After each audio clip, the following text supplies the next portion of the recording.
Bonjour à tous, je continue à vous partager des extraits du livre du cardinal Ouellette, Mystère et sacrement de l'amour. Le charisme matrimonial et la grâce sacramentelle. Le sacrement du mariage établit un lien et communique la grâce à ceux qui le reçoivent dignement. À travers le don du baptême, les personnes sont établies fils et filles de Dieu à travers l'assomption de leur être dans le Christ. Le baptême signifie une appartenance radicale au Christ, marquée de façon indélébile dans l'être personnel. Ce lien ontologique scellé par l'Esprit Saint est complété et perfectionné par la confirmation, qui signifie une nouvelle relation d'appartenance à l'Esprit du Christ. Le baptême et la confirmation sont donc des consécrations sacramentelles dans le sens fort du terme. Ils créent un nouveau mode d'être qui se manifeste dans la nouvelle façon de vivre des chrétiens.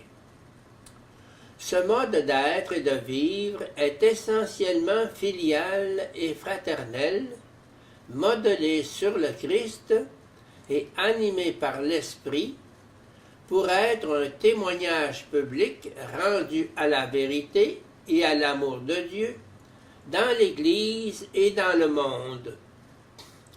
L'exhortation apostolique Familiaris Consortio a résumé avec autorité cet enracinement baptismal de la grâce du mariage.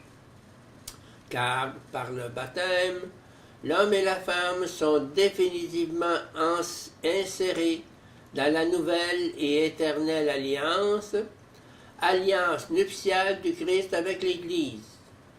C'est en raison de cette insertion indestructible que la communauté intime de vie et d'amour conjugal fondée par le Créateur a été élevée et assumée dans la charité nuptiale du Christ, soutenue et enrichie par sa force rédemptrice.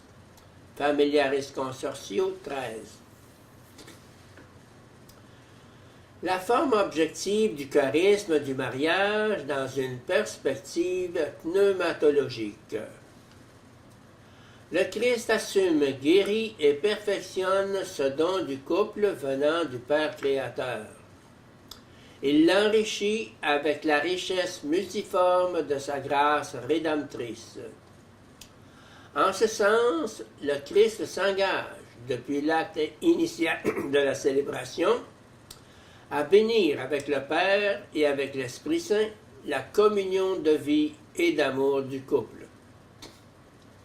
Cette implication rédemptrice du Christ plaît au Père, qui bénit à son tour le couple avec un don spécifique de l'Esprit Saint. L'Esprit que répand le Seigneur leur donne un cœur nouveau et rend l'homme et la femme capables de s'aimer comme le Christ nous a aimés. Familiaris Consortio 13.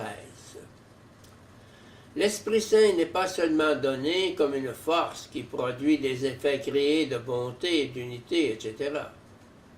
L'Esprit Saint est donné en tant que personne communion. Il est donné justement dans sa modalité personnelle de lien d'amour entre le Père et le Fils. Il est donné dans son être de témoin objectif de l'unité d'amour dans la Trinité. Familiaris Consortio affirme ainsi qu'en vertu de la sacramentalité de leur mariage, les époux sont liés l'un à l'autre de la façon la plus indissoluble. S'appartenant l'un à l'autre, ils représentent réellement, par le signe sacramentel, le rapport du Christ à son Église. Familiaris Consortio 13. Il apparaît donc que l'Esprit Saint, qui scelle le rapport indissoluble d'alliance entre le Christ et l'Église, est également le lien trinitaire indissoluble qui unit le couple chrétien dans le mystère sacramentel de l'Église.